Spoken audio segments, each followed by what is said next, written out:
Hai semua, hari ni nak kongsi dengan korang semua cara macam mana nak atasi kemalasan. Ada satu suplemen yang sangat-sangat best untuk korang gunakan mengatasi kemalasan ni dengan cara apa? Okay, dalam otak kita ni ada satu bahan kimia yang dipanggil neurotransmitter.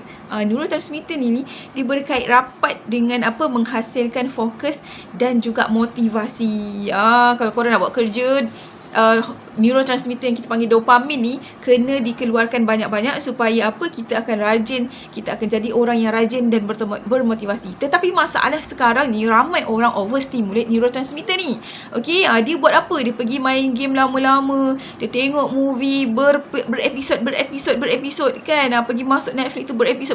Jadi habis tahu dia punya dopamin tu. So macam mana kita nak aktifkan balik, nak menghasilkan neurotransmitter tu, nak menghubungkan lagi kita punya bahan kimia dalam otak kita ni adalah dengan mengamalkan omega 3 dan omega 9. Sebab apa? Ada EPA dan DHA yang sangat-sangat bagus untuk otak kita. So InsyaAllah korang punya kemalasan yang melanda tu, walaupun korang tak nak rasa malas tu, korang nak buat kerja kan, korang nak buat kerja, nak memasak, nak study kan, tiba-tiba rasa malas sebab apa? Neurotransmitter tadi dah overstimulate dekat tempat yang benda tak sepatutnya. So macam mana nak stimulatekan dia balik? Adalah makan omega 3 dan omega 9 ini. Dengan pengambilan omega 3 ni kita boleh stimulate lagi neurotransmitter, dan sebenarnya pengambilan secara konsisten akan menyebabkan otak korang lebih sihat lagi.